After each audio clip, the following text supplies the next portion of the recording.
Drama star बरंग के next episode काफी interesting है। नाज़रीन, आपको बताता चले कि जैसे ही दुर्दाना को इस बात की खबर मिल जाती है कि एमल के लिए बहुत अच्छा रिश्ता है और एमल की ज़िंदगी बड़े सुकून और टेंशन से होने वाली है, जिसकी वजह से वो काफ़ी परेशान और चीखती चिल्लाती है और कहती है कि आखिर ऐसा कैसे हो सकता है।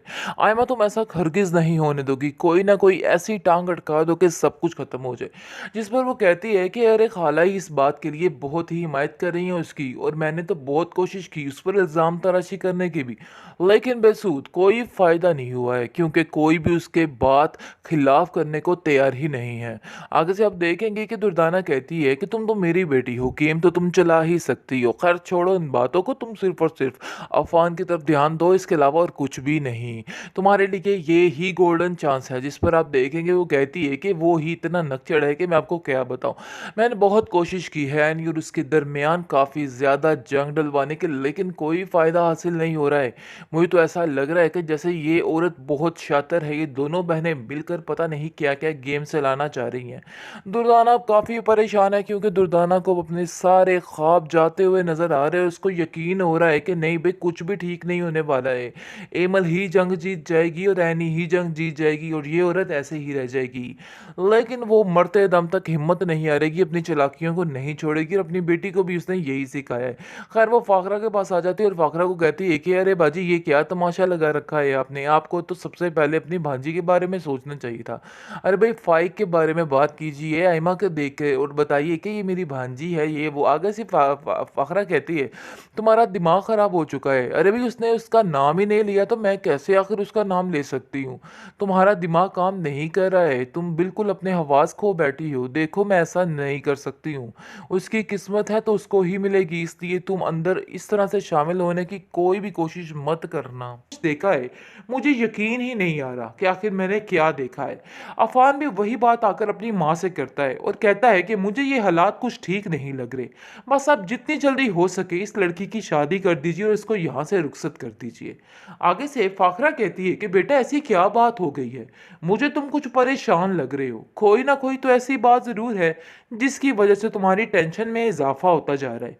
जिस पर आप देखेंगे कि वो कहती है अपनी, यानी कि मुझे तुम बता सकते हो। अफान कहता है कि बात यह है कि वो लड़की ठीक नहीं है, उसकी हरकतें मुझे कुछ बेहतर नहीं लगती। बस मैं आपसे यही कहना चाहता हूँ कि जितनी जल्दी हो सके ये फैसला कर डालें आप। आगे से वो कहती है कि मैं जाकर दुर्दाना से बात करती हूँ और बहुत ही जल्द तुम्हें इस चीज़ का बता दूंगी और देख लेना कि मैं सब कुछ ठीक कर दूंगी। तुम बिला वजह इस बातों को लेकर परेशान मत हो। जिस पर उसे काफ़ी तसल्ली हो जाती है। लेकिन दूसरी तरफ आप देखेंगे कि फाखरा कहती है कि मेरा बहुत दिल घबरा रहा है, ऐसा लग रहा है कि जैसे मेरे बच्ची के साथ कुछ गलत होने वाला है। जिस पर आप देखेंगे कि सब उसको समझाने की कोशिश करते हैं कि नहीं, ये आपका वहम होगा, इसके अलावा कुछ नहीं, फहद बहुत अच्छा लड़का है और उसको वो खुश रखेगा। एनी काफ़ी तसल्ली देती है अपनी सास को और कहती है कि आप बिला वजह परेशान ना हो, सब कुछ ठीक हो जाएगा, देख लेना, मुझे यकीन है इस चीज़ का। लेकिन फाखरा कहती है कि कोई ना कोई तो ऐसी हलचल मेरे दिल में है जो बज रही है और हर वक्त मुझे परेशान कर रही है। आखिर ऐसी क्या वजह है जो मैं इतनी परेशान हूँ। जिस पर आप देखेंगे वो कहती है कि मैं अपनी बेटी के पास जाना चाहती हूँ और उसको जाके देखना चाहती हूँ कि आखिर ऐसी क्या वजह है, सारा कुछ क्या हुआ, ये मामलात हो रहे हैं, मैं क्या करूँ, मुझे तो कुछ समझ नहीं आ रहा है। जिस पर अपनी बेटी से वो बात करती है और कहती है कि बेटा तुम ठीक तो हो, तुम परेशान मत हो ना, सब कुछ ठीक हो जाएगा। जिस पर आप देखेंगे कि फरी अपनी माँ से कहती है कि आप लोगों ने कुछ अच्छा करने के लिए मेरे पास छोड़ा भी है कि नहीं, और आप मुझसे पूछ रहे हैं कि मेरे साथ कुछ ठीक हुआ कि नहीं हुआ। खैर छोड़िए इन बातों को। आयमा की मकारियां सर चढ़ के बोलने लग चुकी हैं और तंग आ चुका है बेचारा फान इसकी इस हरकतों की वजह से। जिस पर वो कहता है कि मुझसे अब ये सब कुछ बर्दाश्त नहीं हो रहा, मैं तंग आ चुका हूँ ये सब कुछ देख देख के। और वो आयमा को कहता है मैं तुम्हें बार बार समझाने की कोशिश कर रहा हूँ कि अपने आप को ठीक कर लो। तुम क्या समझ रही हो कि एनी को छोड़ के मैं तुम्हारे जैसी लड़की के पीछे आ जाऊंगा। देखो ऐसा वैसा कुछ भी नहीं होने वाला। अगर तुम ऐसा सोच रही हो तो अपने दिमाग से निकाल दो। मैं आज ही बात करता हूं कि तुम्हारी शादी कर दी जाए। जिस पर आप देखेंगे कि वो उसको कहती है कि पहले जाकर अपनी एमल भाभी की शादी करवाओ और फिर मेरे बारे में सोचना।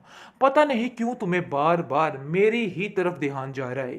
तुम एनी को क्यों नहीं देखते, एनी के साथ भी तो तुमने ऐसे ही किया था, लेकिन अब मेरी दफा तुम लोग लोग ऐसे कर रहे हो, ऐसे मुझे अकेले छोड़े और इस घर से निकालने की बातें कर रहे हो। आगे से वो कहता है कि एमल भाभी को छोड़ो, उनके लिए जो होगा बड़ा बेहतरीन होगा, तुम्हें इन सब बातों को लेकर परेशान होने की जरूरत नहीं है।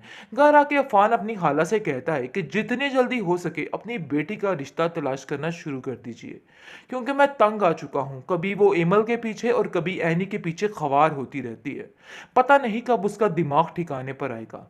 दुर्दाना कहती है कि वाह भाई वाह, आप दोनों माँ बेटा ने तो ये ठान ली है कि जितनी जल्दी हो सके मेरी बेटी को इस घर से निकाल देंगे। ऐसा आप कैसे कर सकते हैं? मैं ये चीज़ कतई बर्दाश्त नहीं कर सकती।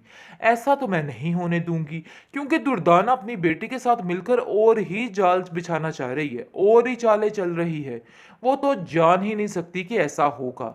जिस पर फाखरा को कहती है कि मैं तो ऐसा नहीं होने दूंगी, मेरी बेटी इस घर में बड़े सुकून के साथ है।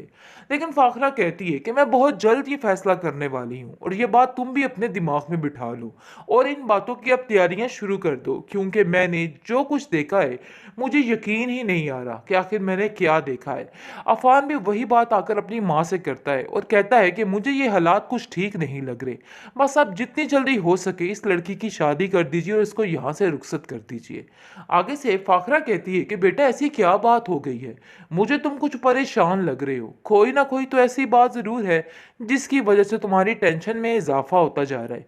जिस पर आप देखेंगे कि वो कहती है अपनी, यानी कि मुझे तुम बता सकते हो। अफान कहता है कि बात यह है कि वो लड़की ठीक नहीं है, उसकी हरकतें मुझे कुछ बेहतर नहीं लगती, बस मैं आपसे यही कहना चाहता हूँ कि जितनी जल्दी हो सके ये फैसला कर डालें आप।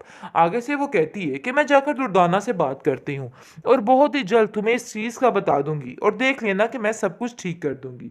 तुम बिला वजह इस बातों को लेकर परेशान मत हो। जिस पर उसे काफ़ी तसल्ली हो जाती है। लेकिन दूसरी तरफ आप देखेंगे कि फाखरा कहती है कि मेरा बहुत दिल घबरा रहा है, ऐसा लग रहा है कि जैसे मेरी बच्ची के साथ कुछ गलत होने वाला है। जिस पर आप देखेंगे कि सब उसको समझाने की कोशिश करते हैं कि नहीं, ये आपका वहम होगा, इसके अलावा कुछ नहीं, फहद बहुत अच्छा लड़का है और उसको वो खुश रखेगा। एनी काफ़ी तसल्ली देती है अपनी सास को और कहती है कि आप बिला वजह परेशान ना हो, सब कुछ ठीक हो जाएगा, देख लेना, मुझे यकीन है इस चीज़ का। लेकिन फाखरा कहती है कि कोई ना कोई तो ऐसी हलचल मेरे दिल में है जो बज रही है और हर वक्त मुझे परेशान कर रही है। आखिर ऐसी क्या वजह है जो मैं इतनी परेशान हूँ? जिस पर आप देखेंगे वो कहती है कि मैं अपनी बेटी के पास जाना चाहती हूँ और उसको जाके देखना चाहती हूँ कि आखिर ऐसी क्या वजह है, सारा कुछ क्या हुआ, ये मामलात हो रहे हैं, मैं क्या करूँ, मुझे तो कुछ समझ नहीं आ रहा है। जिस पर अपनी बेटी से वो बात करती है और कहती है कि बेटा तुम ठीक तो हो, तुम परेशान मत हो ना, सब कुछ ठीक हो जाएगा। जिस पर आप देखेंगे कि फरी अपनी माँ से कहती है कि आप लोगों ने कुछ अच्छा करने के लिए मेरे पास छोड़ा भी है कि नहीं, और आप मुझसे पूछ रहे हैं कि मेरे साथ कुछ ठीक हुआ कि नहीं हुआ। खैर छोड़िए इन बातों को।